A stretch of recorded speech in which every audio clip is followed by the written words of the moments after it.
Hello everyone, Dr. Tom O'Brien. Today we're going to talk about what happens for children and a child's brain when they have a sensitivity to wheat. So there's a couple of different mechanisms that we're going to talk about that will give you a basic understanding. There's 13 different ways that I know of that a sensitivity to wheat may impact on the brain. 13. But there are a couple that are the big boys, the ones that are most common and happen to most children when they have a sensitivity. How important is it to know about this?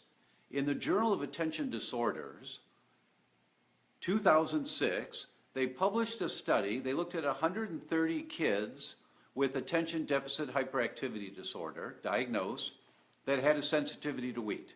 What did they find? When they put them on a gluten-free diet, every child or their parents reported significant improvement. That's a key word for geeks, is significant. Significant improvement in all 12 DSM-4 markers of attention deficit hyperactivity disorder. Fails to pay attention in class, interrupts frequently, blurts out answers, can't sit still, daydreams all the time, can't focus. Every child, every symptom improved within 6 months on a wheat-free diet. If that were a drug, it would be on the front page of every paper in the country. But there's no profit in changing the way a child eats, and so our medical community hasn't embraced this because there hasn't been the pharmaceutical industry pushing the doctors to try this drug, try this diet. There's nothing that's pushing them to do this. And so there hasn't been any traction to this study. Oh, there's a message already from Jan. Hi, Jan. Oh, you're very welcome. Thank you so much. Yeah, I want to do these every Tuesday. Thank you so much for your comments. It makes me feel good when you guys write something in, or I think if you hit the little like button or something, these little things float across my screen. It's kind of cute. And I said, oh, there's a person that liked it. Oh, how nice. But on that study, every child, every symptom improved within 6 months, right? So, well, there's one of those likes. Thank you so much. So, what's the first mechanism? Oh, here they come. There's another few. Thank you. Oh, you guys, you'll have me dancing around pretty soon. What's the mechanism? What's the first mechanism? Mrs. Patient, blood flows into your brain 2 ways. There is the garden hoses coming up your neck called the carotid arteries. And I do this, not because I'm Italian, but because I want you to imagine these blood vessels here. And at the top of the garden hoses, there's a nozzle or a spray, like a lawn sprinkler. And you're saturating your brain with blood. That's how the blood gets up into the brain. And 20 to 25% of the blood in our body at any one time is up in the brain, right? So scientists can do a test called a SPECT scan. A SPECT scan, or a SPECT study, it's like an MRI. It looks at how much blood is saturating the brain. How full is the brain with blood, getting all of the nutrients that it needs? Hello, Ginny from Syracuse. Hi, Ginny. Thanks so much. It's really, it's really great to see this kind of interaction. Thank you. So, SPECT scans. They looked at celiac patients. Celiac patients are when you have a sensitivity to wheat, right? And they took recently diagnosed celiac patients. They took celiac patients that had been a year on a gluten-free diet, a year. From British Columbia, we've got Karen Stone. Hi, Karen. Hi, Misty. Oh, thank you so much. So a year on a gluten-free diet, so their intestines had healed to some degree. And then people that did not have a measurable problem with wheat. They looked at 3 different groups, and how was the blood flowing into your brain? For people recently diagnosed, means they were still eating wheat, 73% of those people had a lack of blood flow going into the brain. And the average was 1/3 of their brain. That's 3 out of 4. And the average was 1/3 of their brain wasn't getting enough blood.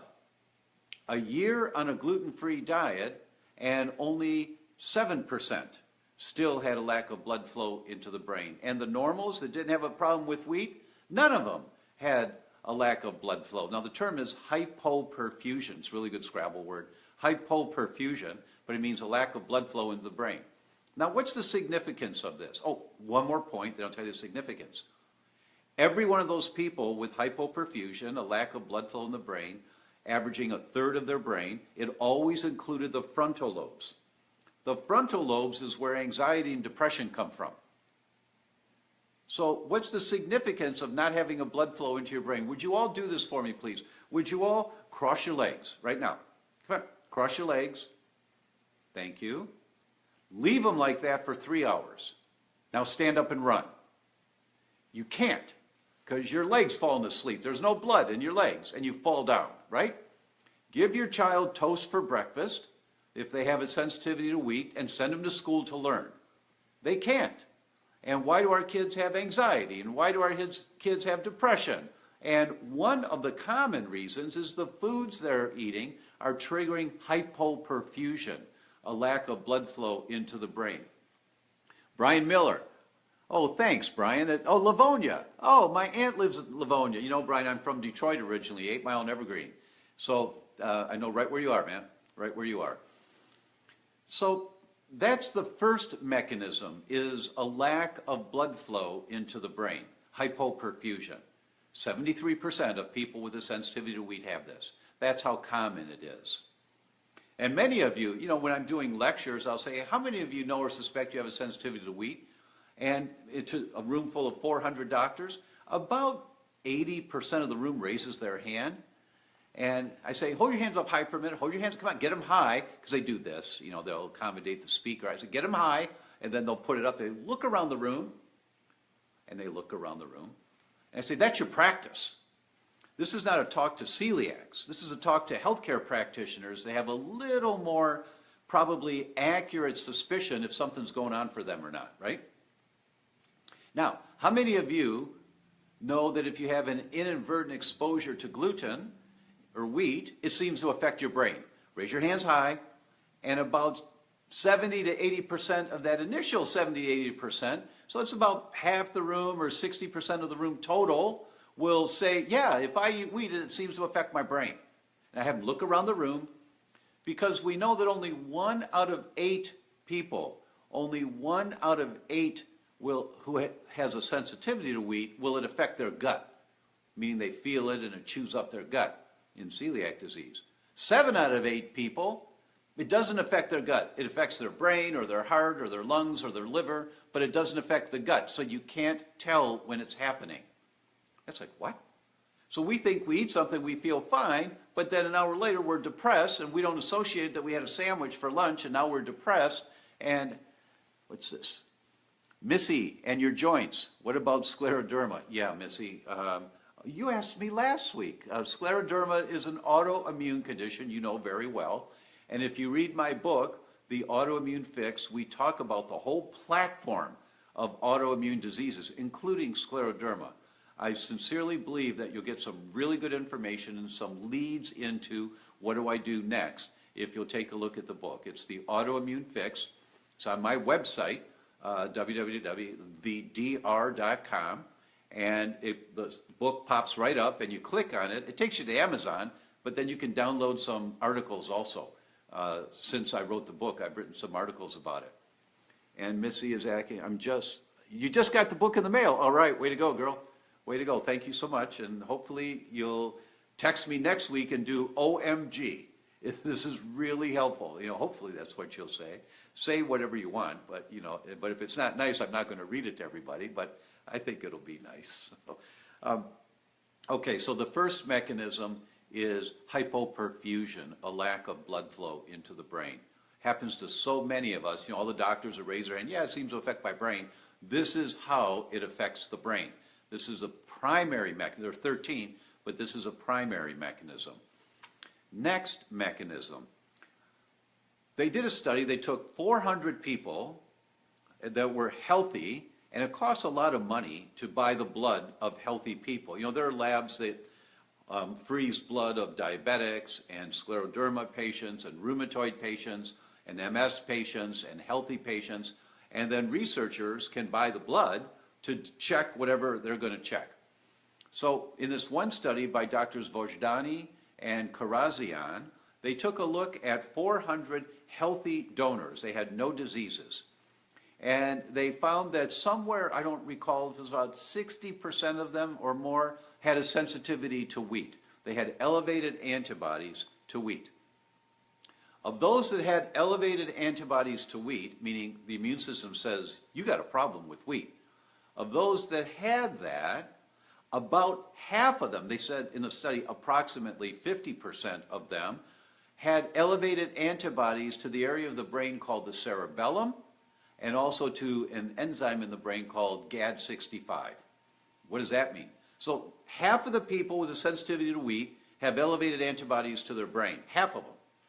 And if you have elevated antibodies to cerebellum, the cerebellum is the part of the brain that controls all of your muscle movements. You know, the old people that can't dance up and down the stairs, they don't feel graceful on their feet, they're kind of walking slower in life. It's not because their muscles have gone bad or their joints have gone bad. It's that their brain is not controlling the motion very well, and their brain's not registering the weight distribution in their feet called the proprioceptors, because the cerebellum's been shrinking for the last 30 years. When you've got elevated antibodies to cerebellum, or any tissue in your body, when you've got elevated antibodies, you're killing off that tissue. So if you're killing off your cerebellum for 30 years, eventually you get a shrinking cerebellum that shows on MRIs, and that's really, really common to see for elders, is that their cerebellums have shrunk. And a sensitivity to wheat is one of the mechanisms that can cause that. In this study that I'm referring to, about half the people had a sensitivity to, had elevated antibodies to cerebellum or to, and to GAD65 when they had elevated antibodies to wheat. Now, what about the GAD65 antibodies? When you don't have good functioning GAD65, meaning you're making antibodies that's destroying it, high trigger for anxiety. How many of our kids are suffering with anxiety? And they're called attention deficit. It's so very, very common. So we've got hypoperfusion, lack of blood flow. 73% of people that have a sensitivity to wheat, lack of blood flow in the brain. Elevated antibodies to cerebellum, about half of the people with a sensitivity to wheat, elevated antibodies to cerebellum, elevated antibodies to GAD65. In my office, I started way back in 1997 doing a really comprehensive test for all of this. Back then it was research only. There was no laboratory that was offering it commercially. I did 316 consecutive patients. When they came in, one after another, didn't matter what their complaint was, but rather that they were coming into the office for something, from 2 years old to 90 years old. Everybody got this blood test done. What did I find? About 60% of the people that I did this blood test on, that's everyone that came in, whether they had joint pain or MS or headaches or attention deficit, it didn't matter. 68%, it was 68% of them had elevated antibodies to wheat. If they had elevated antibodies to wheat, 50% of, no, that's not correct. That was the recent study, was 50.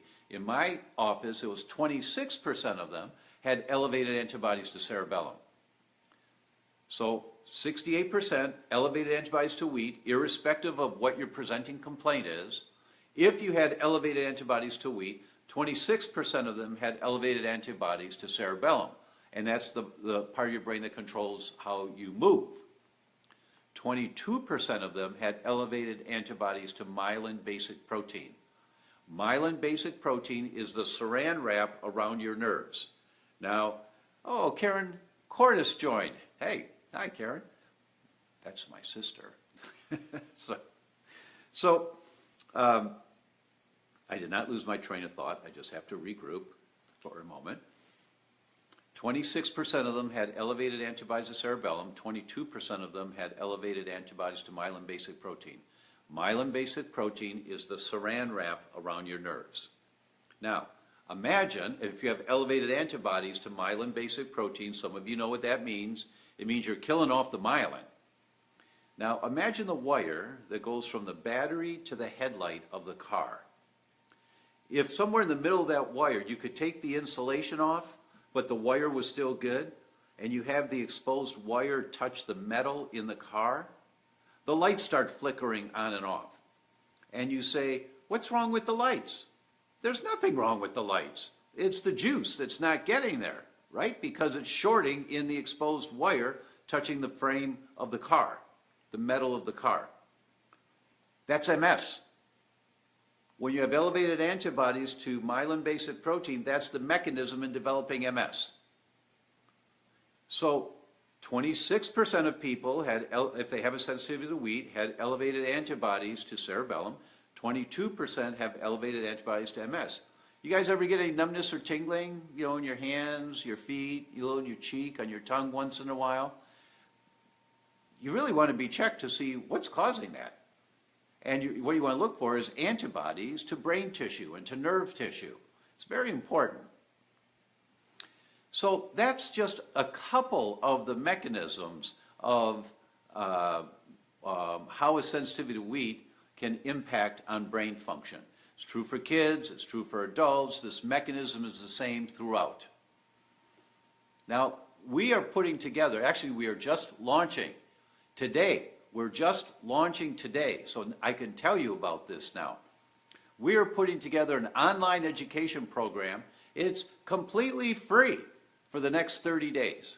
So if you go to healthrevolutionnetwork.com/gift, G-I-F-T, healthrevolutionnetwork.com/gift, check it out. I think you're going to like it. So we've got Andy Zabo. What about alopecia? Might it have anything to do with wheat sensitivity? Oh, Andy, I did the answer is yes, absolutely yes. And in the Facebook Live chat room, I think it was last week, maybe the week before, I talked about alopecia and completely reversing it in a 44-year-old guy. For that guy, now guys, when you read my book, The Autoimmune Fix, you're going to learn there's 3 things in the development of autoimmune diseases that we have to consider. 1, you've got the genes. You can't do anything about the genes. 2, an environmental trigger that sets it off, the straw that broke the camel's back. And 3, intestinal permeability. The slang term is the leaky gut. So in the alopecia, and Misty is healthrevolutionnetwork.com/gift. Health Revolution Network, HRN, healthrevolutionnetwork.com/gift. So genetics, environmental trigger, intestinal permeability. So in the case I talked about last week with alopecia, or it was the week before, I don't remember, but it's available to you. It was a bacteria in the gut, a very common bacteria in the gut called Heliobacter, Heliobacter pylori or H. pylori. That was the environmental trigger. The person had a Heliobacter infection in his gut that triggered this whole autoimmune mechanism. When they knocked out the Heliobacter, and they showed pictures of his hair growing back, both on the scalp back here and his beard. He had this patchy spot on his beard over here. It wasn't growing. So it can be a bacteria, it can be a virus, it can be a food. So the answer, and yes, we've seen it in our office with alopecia, that it can be a gluten sensitivity. That's the environmental trigger that sets it off. It's not always gluten, but it's always an environmental trigger. So that's what the book's about when you read the book. Tina Johnson, as always, thanks so much for your work. Oh, thanks, Tina. That's really nice. And Megan McCoy, wait a minute. Missy Rankin says, Megan McCoy, he's awesome. Well, are you talking about Megan's boyfriend or whatever? Okay. So genetic, environmental trigger. I started off my whole teaching career on this stuff by talking about gluten as an environmental trigger. It's so very common for most of us, and intestinal permeability. So that's the third mechanism I want to talk about today for children with wheat sensitivity, is that when you wheat wheat out of their diets, which is a really good thing to do, when you take wheat out of your child's diet to help them get better blood flow in the brain and stuff like that, you've heard me talk about probiotics and prebiotics. Prebiotics are the food that, wait a minute, let me see. Aurora just shared your video. Thanks, Aurora. Hey guys, please share this. And Missy, oh, thanks, Missy. Oh, her boyfriend's your son. Oh, that's really cool. So I'm the one that's awesome. Well, thank you so much. That's really nice. Thank you. Prebiotics. Prebiotics are the food for the good bacteria in your gut. For Americans, 78% of the prebiotics in the American diet is wheat. You know, there's some good parts to wheat. It's not just poison for you, but there's some bad parts that outweigh the good parts. But people have grown up, 78% of the prebiotic in their diets is wheat. So when you take wheat out of their diets, you stop giving them the prebiotic that they're so used to. Then they're going for gluten-free breads and gluten-free muffins and gluten-free pasta. It doesn't have any prebiotic value. That stuff is just white paste. You know, I don't mind having a little gluten-free pasta once every couple, 3 weeks. I may have a blueberry muffin once a month, something like that, but I don't do it regularly because it's got no nutritive value whatsoever. There's no prebiotic in it. So when you take wheat out of somebody's diet, you've removed the prebiotics. So the good bacteria that they have, whatever amount of good bacteria they have, that depends on being fed to stay healthy, starts to die off. And the bad bacteria that doesn't need those prebiotics rears its ugly head. So a few months down the road, when you're gluten-free, all of a sudden you're getting sick again, and you're getting sicker. And it's because you haven't replaced the prebiotics. You guys have heard me talk about root vegetables, how important they are, and it's all in my book too. Root vegetables and fermented foods and why you want to really take care of your gut. So when you put a child on a gluten-free diet, a few months down the road, they lose whatever levels of, they lose the percentage of the good bacteria that they have in their gut.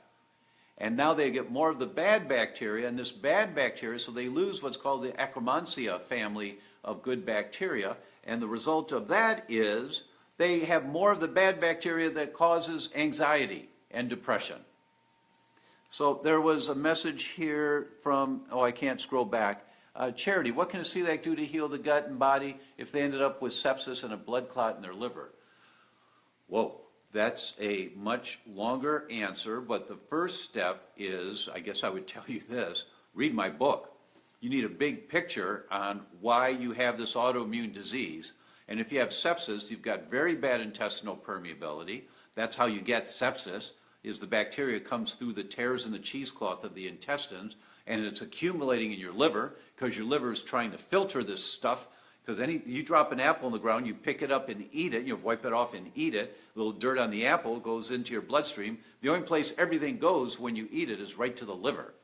So that's why you get so many liver problems by the foods that you eat, is because your liver is an oil filter, and it's trying to filter out this crud that shouldn't be in there. And Charity, you're welcome. It's your stepdad. He's super sick. All right. All right. So I'm going to take a moment for you guys, and I'm going to take a little bit longer to do this because her dad's super sick. Go back to my videos. I think it's on YouTube on apples. And in England, they call them stewed apples. Here we call it applesauce. And I talk about it in detail, that the pectin in the apples triggers the production of this substance in the intestines called intestinal alkaline phosphatase, IAK. IAK helps to seal the intestines and helps to reduce the inflammation in the liver and actually throughout your body, but also specifically to the liver. So that's one thing you can do to start to heal the intestines. You have to go on an intestinal healing, cleansing, rebuilding program to deal with this. Your stepdad has most likely severe intestinal permeability, needs a functional medicine practitioner to help him with that. Leon just shared the video. Thanks, guys. Leon Hazan and 2 others. Carla, thank you from Houston. You're welcome, Carla. I was just talking yesterday, you know, I go through Houston changing planes because I live in San Diego, and I fly with United, and Papadou is at the airport there, and they've got great gluten-free seafood dishes. You know, you find places to go to eat, and Papadou at the airport in Houston's a great one. Is there gluten in oats? Judy's asking. When oats grow out of the ground, there's no toxic gluten in them. When you buy oats off the shelf, there's toxic gluten in them. It's cross-contamination. The trucks that they haul the oats to the manufacturing facility hauled wheat last week, and they don't clean the trucks. Or the fields that are oats, there's some seeds of wheat that get blown in the air, and they grow in amongst the oats, and the farmers are harvesting this and they don't see the wheat stalks in there, and you get more oats. So you can buy gluten-free oats. They're supposed to be, if they're listed, 97.3% of them are gluten-free, 3% are not, but 97.3% are. If it's not listed gluten-free oats, 24.7% of those have toxic levels of gluten. So that's why we have E3 Advanced Plus and Glutenza, these digestive enzymes, same product, different names.